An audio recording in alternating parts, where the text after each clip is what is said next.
Hello all, welcome back to another new video of Learn with Bhavna. We are doing MSOE 003 important questions and answer जो आपके जून 25 exam में आ सकते हैं. We are now on to important notes का जो आपका last question था cult उस क्वेश्चन के ऊपर. बट इसके बाद एक और क्वेश्चन आएगा. एज आई मैंशन कि आपका लास्ट क्वेश्चन रहेगा, बट नहीं, एक और क्वेश्चन आएगा इसके बाद. Because I went through all the important question and मैंने देखा कि जो आपका ये वाला क्वेश्चन है फंक्शनलिस्ट इंटरप्रिटेशन ऑफ रिलीजन, उसके ऊपर जो वीडियो है वो ऑलरेडी मैंने अपलोड कर दी है आपकी प्लेलिस्ट में. बट जो इसका ये सेकंड पार्ट था कि फंक्शनलिस्ट अप्रोच ऑफ रिलीजन के बारे में आप बताओ, बट हमें स्पेशल रेफरेंस टू डर्काइम्स वर्क हमें करना है. तो डर्काइम का वर्क जानना भी बहुत ज़्यादा ज़रूरी है. तो इसके ऊपर एक सेपरेट क्वेश्चन आएगा. That would be our last question of MSOE 003. तो अभी हम करने जा रहे हैं आपके शॉर्ट नोट का कल्ट क्वेश्चन एंड इसके बाद एक और क्वेश्चन आएगा which I just mention now and then जो आपका सिलेबस है वो कंप्लीट हो जाएगा विद दिस क्वेश्चन. चलो अभी हम कल्ट के बारे में बात कर लेते हैं. कल्ट क्या है? जब हम सोशियोलॉजी के अंदर कल्ट की बात करते हैं इन स्पेशल रिलेशन टू रिलीजन, तो कल्ट ऐसे न्यू स्मॉल ग्रुप्स होते हैं जिनका अपना न्यू रिलीजियस या न्यू स्पिरिचुअल बिलीव्स या ट्रेडिशन प्रैक्टिसेस वो होल्ड करते हैं, जो कि जो डोमिनेंट ट्रेडिशन है सोसाइटी के अंदर उससे अलग होता है, उससे डिफरेंट होता है. तो कल्ट ऑफन फॉर्म होते हैं एक कैरिज्मेटिक लीडर के अराउंड.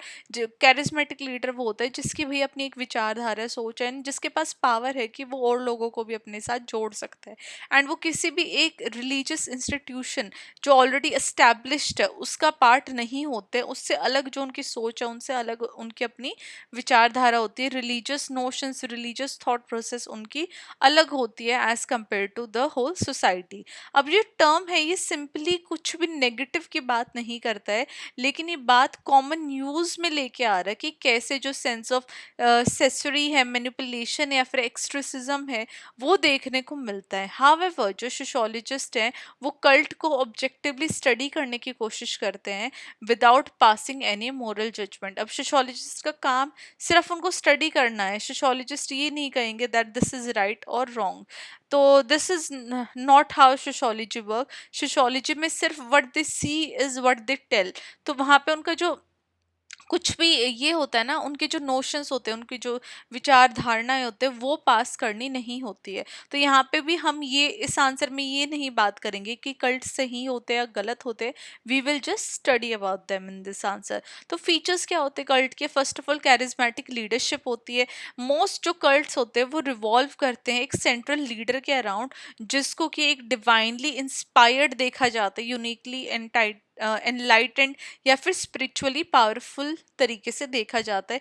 ये जो लीडर होते हैं मेन अथॉरिटी बन जाते हैं एंड यही देन इसके ये उन कल्ट की फॉर्मेशन करते हैं एंड देन फिर उसके साथ उनके जो फॉलोवर्स हैं वो जुड़ जाते हैं. फॉर एग्जाम्पल भगवान राजनीश ओशो के जो एक बहुत बड़े कल्ट लीडर रहे हैं, उन्होंने थाउजेंड ऑफ फॉलोवर्स को अट्रैक्ट किया एंड जो उनकी जो unconventional spiritual teachings life style थी वो उन्होंने उनको पढ़ाया. एंड देन ऑफ कोर्स जो लोग जुड़ते जाते हैं वो इन आइडियाज से इंस्पायर होते हैं. दैट्स वाई वो उन कल्ट का उन ग्रुप्स के जो मेंबर हैं वो बनते जाते हैं. सेकंड इज न्यू और अनऑर्थोडॉक्स बिलीफ. अब जो कल्ट है वो टिपिकली प्रमोट करते हैं ऐसे बिलीव्स, ऐसे आइडियाज जो कि मेन स्ट्रीम रिलीजन से बिल्कुल अलग होते हैं. चाहे तो एपोक्लैप्टिक विजन्स हो या फिर एक्स्ट्रा टेरेस्ट्रियलिज्म में बिलीव करना हो, ऑल्टरनेटिव हीलिंग सिस्टम में बिलीव करना हो, या फिर नई तरीके से जो पूजा पाठ है उनके अंदर बिलीव करना हो. तो ये री इंटरप्रेट करते हैं ट्रेडिशनल टेक्स्ट को या फिर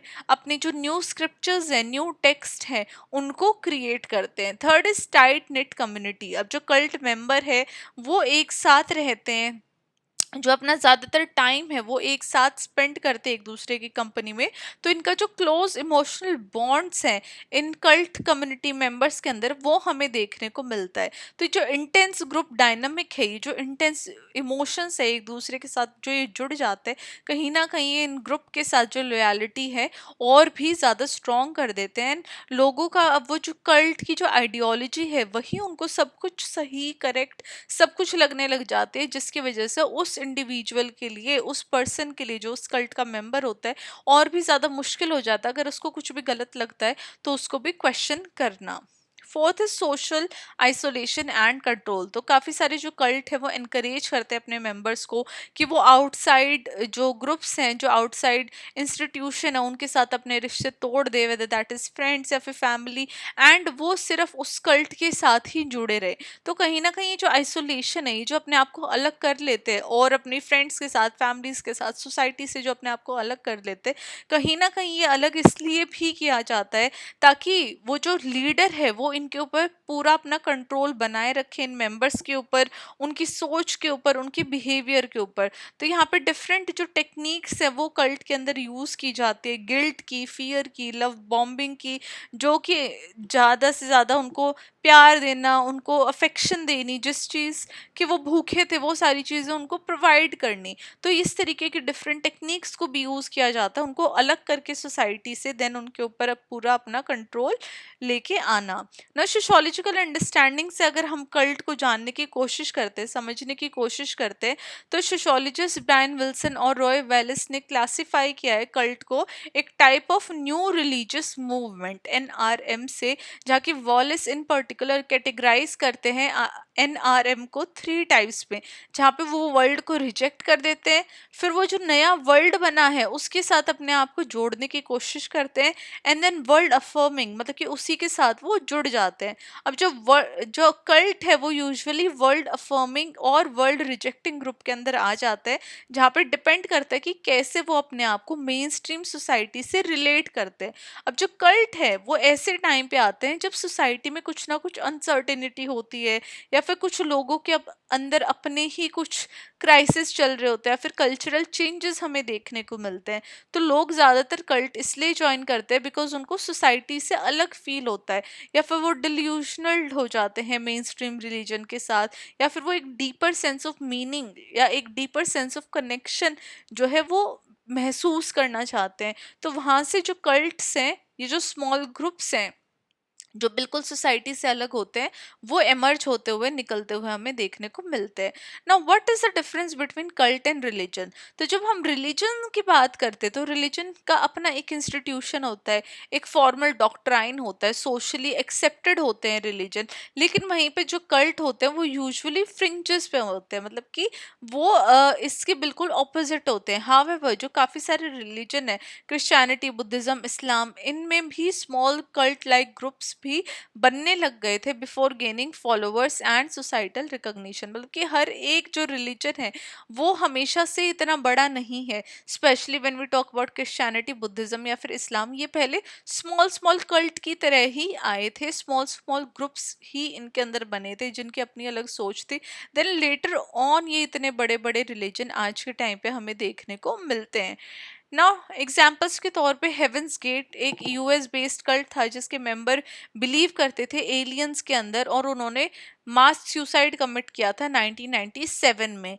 द राजनीश मूवमेंट एक ऐसा स्पिरिचुअल ग्रुप जो कि ओशो के द्वारा, एक ऐसे ओशो के नाम पे स्टार्ट हुआ था, और उसने इंटरनेशनल अटेंशन भी गेन कर ली थी बिकॉज उसकी अपनी अलग प्रैक्टिसेस थी, उसके अपने अलग कॉन्फ्लिक्ट चल रहे थे लॉज के साथ, जिसके बाद वो यूएस में भी शिफ्ट हो गए थे। इंडिया से ये स्टार्ट हुआ था ये Osho movement, Osho cult group, but ये later on they shifted to US as well, right. अब at the end to conclude this answer we can say जो कल्ट है वो बहुत ज़्यादा कॉम्प्लेक्स और मिसअंडरस्टूड पार्ट रहे हैं हमारे रिलीजियस और सोशल लाइफ के। कुछ कल्ट्स जो हैं वो support, healing, spiritual awakening provide करते हैं अपने मेंबर्स को, वहीं पे जो कुछ कल्ट्स हैं वो कई बार एक्सप्लॉयटेटिव या डेंजरस बन जाते हैं, जहाँ पे जो रॉन्ग टीचिंग्स हैं वो पढ़ाई जाती है। तो सोशियोलॉजिस्ट कल्ट को इसलिए स्टडी करते हैं ताकि वो ह्यूमन नीड, कि क्या ह्यूमन नीड है, क्यों वो अपना एक अलग ग्रुप बना रहे हैं, क्या उनकी जो नीड है बिलोंगिंग, पर्पस, बिलीफ के लिए, वो एक बड़े लार्जर ग्रुप में नहीं हो सकती है,